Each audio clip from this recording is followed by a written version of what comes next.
strength of the Smruti. That is the appropriate and very talented use of our mind and mentality. That is why mind is given to us. This is the objective of mind that is with us, a link between psychic and the body. Mind is a link between our psychic and the body. Let it be a bridge, but let it be a golden bridge between our physicality and psychicality. Mind is also subtle, invisible, but we can know and we can experience very concretely and scientifically the torture of the mind, the existence of the mind, the teasing of the mind. That is what I call mechanism of mind, very consciously and unconsciously. We cannot forget our mind. We cannot get separated from our mind even in dreams also, in sleep also. Mind is still active. You can consult any of the psychologists, not neurologists, psychologists.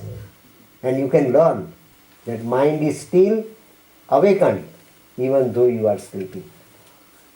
That is the reality of mind, and we accept that mind is there, but reality of soul is not accepted. We are in search of Guru. Someone will come and place his hand on our head and we can find it. We can have Atma Sakshatkar so instantly. We are in search of that Guru. But we never try. And we never try, that is why crisis occurs in our life. Crisis does not come uselessly. It comes with a specific purpose to get us awakened. And if we are rightly awakened, we are guaranteed that we will definitely overcome this crisis and we will conquer it. This is what the potentiality, power and the presence as psychic has already been given to us. Immobile in herself, she is immobile. That is what the word immobile suggests. Immobile in herself, she gathered force. She has started receiving force from above because she is immobile. She is not deviated here and there. If we want to receive something, if it is given to us and if we start shaking up the vessel, what will happen? Giver is there. Giver is giving something to us, but we are not steady. If divine is to give us something, let us at least make our mind immobile for a while. It is our vessel. Let it be steady for a while. Then we can receive the grace completely without wasting a single drop of it. Now you can calculate your days. Up till now we have wasted. Years up till now we have wasted. And if memory will occur by the grace of the Mother, we can feel and we can experience how many births we have wasted up till now. Now this is the time where that we are not wasting. We have started feeling some sort of aura of our self-awakening. And that is why crisis is needed. This was the day when Satyavan must die, because this is the day when Satyavan must die. It is the time of the death of Satyavan. Savitri got awakened herself.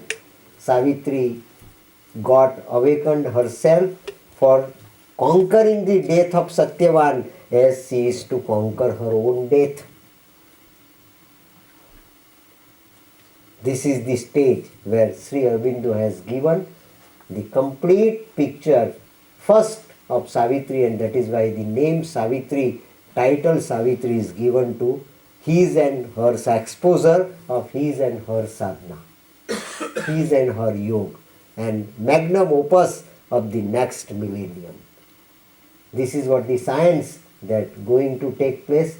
This is the science of human life that is going to take place, and this is the mystery of the divine play in our human body is going to take place and is going to be realized by all of us unexceptionally.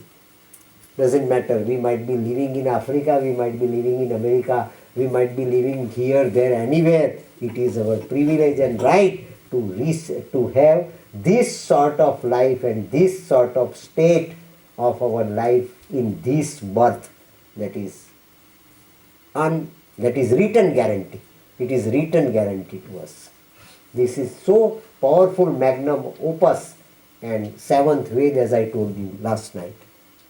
So let us bank upon it and try to practice it and try to realize it. Mother is with us, Mother will be with all of you, and Mother will be with your country too and with your aspiration too. Let your aspiration be the prayer. That is what she requires from all of us.